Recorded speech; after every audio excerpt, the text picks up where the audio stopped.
నాకు కొన్ని సందర్భాల్లో చాలా బాధ అనిపిస్తుంది. అయితే ఎట్లా అంటే నవకాంత్ ఉన్నాడు, నవకాంత్ పెళ్ళి అయిందా లేదా నాకు తెలియదు ఇప్పటివరకు. డేటా లేదు మన దగ్గర. నిన్న ఎవరో రాము చూశాను, ఎప్పుడో మేడం ఆయన వింటుంటుంది, ఎవరో ఫ్రెండ్ అనుకున్నాను, ఎవరా ఈ మేడం అంటే నా భార్య సార్ అంటుంటు. అంటే మనం ఏమంటున్నాం, పత్రిక గారి లక్ష్యం ఏంటిది, వసుదైక కుటుంబం అన్నాడు. ఒక విజయభాస్కర్ డన్లే మా కుటుంబం అంతా ధ్యాన మార్గంలో ఉండాలి, అదే ఎగ్జాంపుల్ చూస్తున్నారు. నేను 2002లో వచ్చినప్పుడు ఈ అబ్బాయి 10th క్లాస్లో ఉండే. ఆ యొక్క ఇన్ఫ్లుయెన్స్ ఎలా పనిచేసింది, ఎలా అయింది, అది మీ అందరికీ తెలిసిన విషయం. అట్లా ప్రతి ఒక్కరిది దయచేసి డేటా ఇవ్వండి, మీ కుటుంబం డేటా ఇవ్వండి.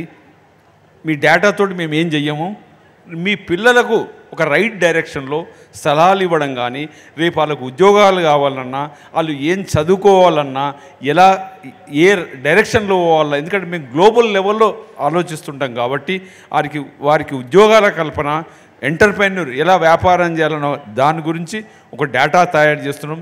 దయచేసి మీ అందరికి ఫోన్ల ద్వారానో, రాము ఈజ్ ఇన్ఛార్జ్, పరి అందరు ఇన్ఛార్జ్, మొత్తం దాంతోపాటు ఏమవుతుంది, ఇంకా మనం 2030కి ధ్యాన జగత్ కావాలంటే ఇట్లా ఒక్కొక్కరు పోయి క్లాసు, ట్రైన్లో పోయి క్లాసు, బస్సులో పోయి కాదు, ఓన్లీ డిజిటల్గా కావాలి, టోటల్ డిజిటలైజేషన్ కావాలి. అప్పుడే ఈ ధ్యాన జగత్ అనేది త్రూ పిఎంసీ ద్వారా 100% అచీవ్ అవుతాయి.